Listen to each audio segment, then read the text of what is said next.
1. Hi class, I am trying this again so we can finish up the last few examples of the cosine law.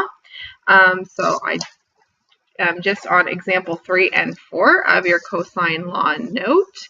So start out by reading the question in example 3. Sorry, I'm just trying to prop it up here.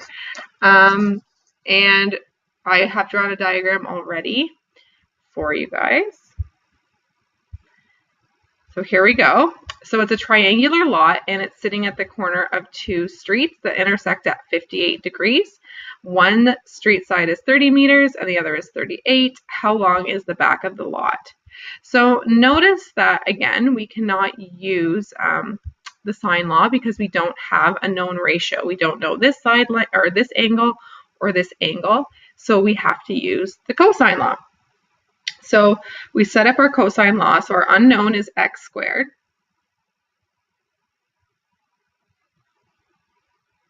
And we set it equal to the ones that we do know. So 30 squared plus 38 squared minus 2 times 30 times 38 times cos 58 degrees. Now again, this works because this side length is opposite of this known angle. So we can go ahead and solve for this. So x squared is equal to, now 30 squared plus 38 squared gives you 2,344. And if you do 2 times 30 times 38 times cos 58 degrees, you get 1208.215. It's important that you don't round at this stage yet until the very, very end. So now if you do that subtraction, x squared is equal to 1135.7841. And to find x, you just take the square root, which now this is where you approximate to 33.7. So you can say that therefore the back lot is approximately 34 meters long. Okay, and there you have it. So again, we set up the cosine law with our unknown, making sure that these two side lengths were the ones that we know, and that this angle is the one that is opposite from the side length on the other side of the equal sign. Okay, example 4. Runners in a 10K race follow a triangular course. The three legs of the race in order are 3.8, so here we go, 2.4, and 3.8. Find the angle between the legs in each pair to the nearest degree. So we're going to find this angle, angle A, okay? And then we can find the other angles. Okay, so they want us to find all of these angles, but I'm just choosing to find angle A first. So we want to find A. So again, when we set up this equation, we want cos A to be the unknown at the very end so that we can solve for it. So that means on this side of the equal sign, you need the side length that is opposite of A for the formula to work. So you put 3.8 squared equals, and now we use the other two side lengths. So 3.8 squared plus 2.4 squared minus 2 times 3.8 times 2.4, times cos A.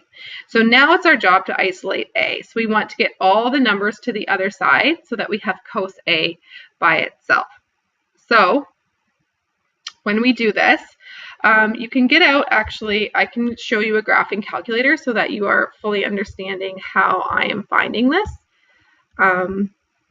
Just because I know that sometimes calculator error can be the worst part, and I just want to avoid that if possible. So, oops, now that worked for nothing. Okay, here we go. So here I have 3.8 squared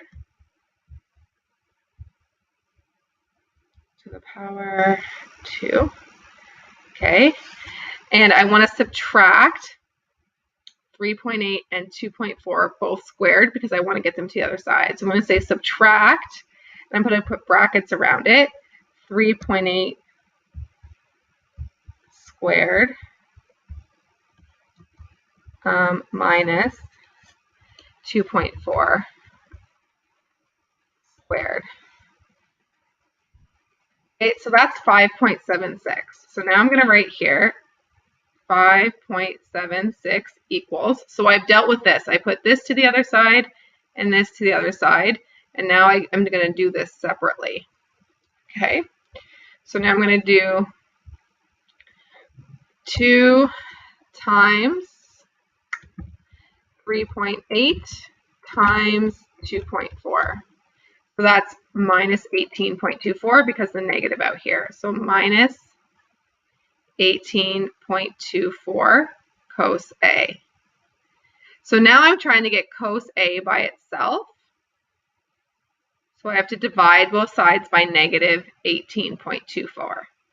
So when I do that, I get 5.76 divided by negative 18.24. So I get this really long decimal. Now what's important is that you actually keep this decimal in. Okay, so that is a pain, but you need to write this entire one or just leave it in your calculator so you're not making it too easy. Okay, so now we do that. So we get cos A equals negative 0. Sorry, this was negative and this is negative. So positive 0.315. I've got to copy this all down. 789 47368. Okay, so now to find A, we just do the inverse cos of that, and we get 72 degrees when we round to the nearest degree. Okay, so this we can write in as 72 degrees. Now, we can use cosine law to find the other degrees, or we can use sine law, or we can use a little trick because we're sneaky and we recognize that this is an isosceles triangle. So these two side lengths are the same, which means that angle B is actually the same as angle A. So we're going to be sneaky and get away with doing less work because we recognize that this is an isosceles triangle. Okay, and then we can find angle S by using the fact that they all add to 180, and so that leaves us with 36 degrees here. All right, so now it's your turn to practice to see if you've understood what I've taught here. And if you have no idea how to get started, that should be an indicator that you need to rewatch at least one of the examples, okay? Even just example 1 to make sure you know how to use the cosine law. Okay, that's the most important thing. So try these practice questions. These are the answers you should get. For the first one, D is 71 degrees. And for number 2, you should get side length U is 1.4. Angle V is 52 degrees, and angle T is 76 degrees. So just remember, if you can use the sine law, it's still preferable to the cosine law because it's a simpler formula. But if you're in a situation where you don't know a known ratio, the cosine law works and you should know how to use it. Okay, so these are the success criteria here. Make sure you're sketching your triangles appropriately. You're setting up your cosine law appropriately, ensuring that the side length on the left of the equal sign corresponds to the angle that you use. And then you're able to rearrange it and just, have those solid algebra and rearranging skills that you need in any of the math, and that you're able to use the appropriate keystrokes on your calculator, and then ensure that all your answers are to the correct decimal place. So that's the cosine law. Thanks for watching. I hope you learned lots.